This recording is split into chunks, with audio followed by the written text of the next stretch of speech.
सभापति महोदय, अब मैं आर्थिक मामलों पर आना चाहता हूं। मैं अधिक समय नहीं लूंगा।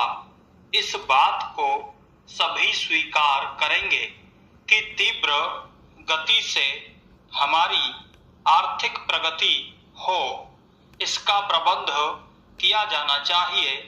इसके लिए ऐसा वातावरण बनाने की आवश्यकता है जिससे उत्पादन बढ़ सके, वितरण में समानता आ सके और उपभोग में संयम से काम लिया जा सके।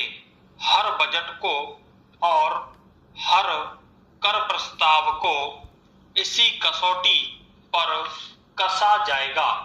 यथा क्या उससे उत्पादन बढ़ता है, क्या वितरण में समानता आती है, और तीसरी बात यह कि क्या हम देश में ऐसा वातावरण बना सकते हैं कि लोग जितना कमाते हैं उतना खर्च न करें, उसमें से बचाएं और उसे राष्ट्र की समृद्धि में लगाएं। अगर इस कसौटी पर सरकार की आर्थिक नीतियां कसी जाएं, तो मुझे लगता है कि उनमें पर्याप्त सुधार की गुंजाइश है। मैं वित्त मंत्री की कठिनाई को समझ सकता हूं। विकास की आवश्यकता अधिक धन की मांग करती है। राज्य सरकारें अधिक कर लगाने के लिए तैयार नहीं हैं।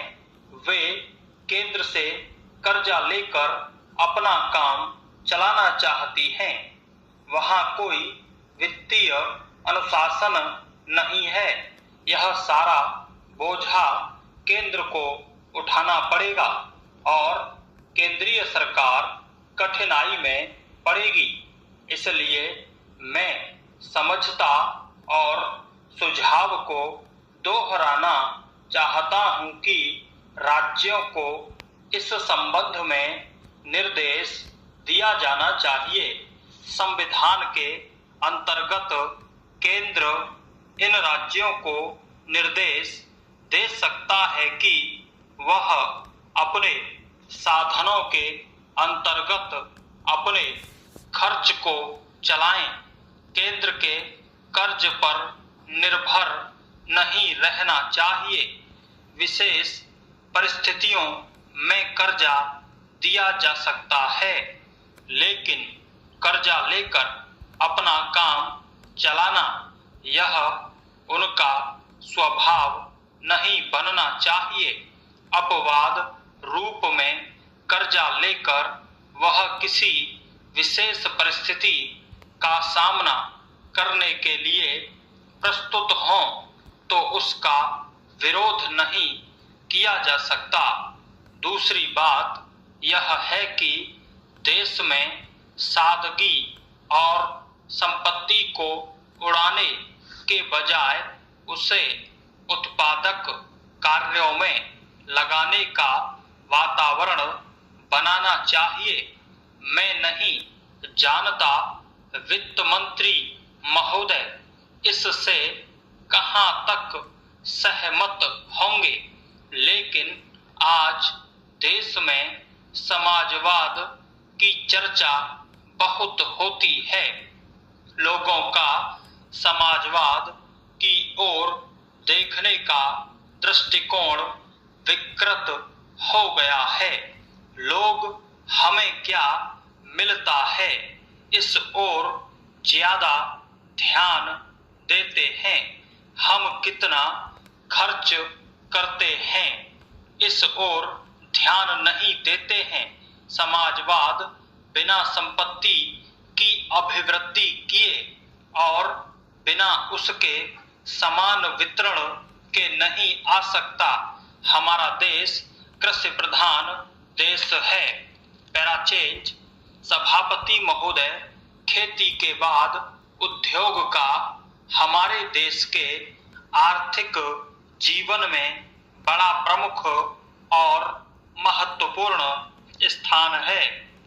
स्वतंत्रता के बाद देश में बड़े बड़े और मौलिक उद्योग धंधे खड़े किए गए हैं, जिनकी बहुत आवश्यकता थी। उस दिशा में अच्छा प्रयास किया गया है और उसमें बड़ी सफलता भी मिली है। लेकिन जहां बड़े बड़े उद्योग धंधे खड़े हुए, वहां छोटे छोटे उद्योग धंधों की, विशेष रूप से उन उद्योग धंधों की जो देश में परंपरा से चले आ रहे थे, बड़ी उपेक्षा हुई। बहुत से उद्योग धंधे अपने पुराने ढंग से चले आ रहे हैं, उनमें कोई नया परिवर्तन नहीं लाया जा सकता है, उनका कोई विकास नहीं हो सकता है। देश की स्थिति को देखते हुए विशेष रूप से ग्रामीण क्षेत्रों में कौन से नए उद्योग धंधे खड़े किए जा सकते हैं, इस बारे में कोई अनुसंधान नहीं किया गया है। खादी और ग्रामोद्योग स्थापित किया गया और उसने खादी और कुछ ग्रामीण उद्योग धंधों को लिया, लेकिन उसकी भी कुछ सीमाएं हैं। बहुत से उद्योग धंधे ऐसे हैं जिनको प्रोत्साहन दिया जाना चाहिए था, लेकिन प्रोत्साहन देना तो दूर रहा, ऐसी नीति अपनाई गई कि उनके काम में बाधा पैदा हुई और उनमें बहुत से टूट गए। इसका परिणाम यह हुआ है कि एक तरफ तो हमने दिखाने के लिए बड़े बड़े कल कारखाने खड़े किए हैं, लेकिन दूसरी तरफ बेकारों की संख्या बढ़ती गई है। आज यह समस्या एक भीषण रूप में हमारे सामने आई है।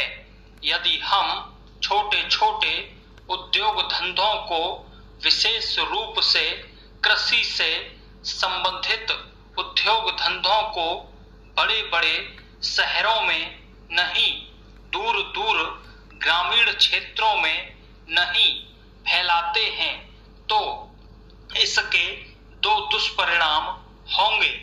एक तो उद्योगों का केंद्रीकरण होगा, दूसरे शहरों की जनसंख्या बढ़ेगी, जिससे अनेक जटिल समस्याएं पैदा होंगी।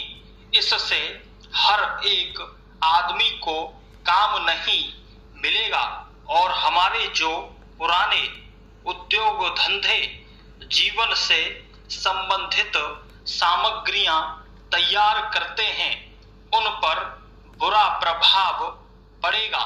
लेकिन सरकार की ऐसी नीति रही है कि उनमें से बहुत से उद्योग धंधे समाप्त होते जा रहे हैं, जिसका परिणाम यह है कि इस उद्योग में लगे हुए आदमी बेकार हो रहे हैं। मैं चाहूंगा कि सरकार ऐसे उद्योग धंधों को अधिक प्रोत्साहन देने का प्रयत्न करे।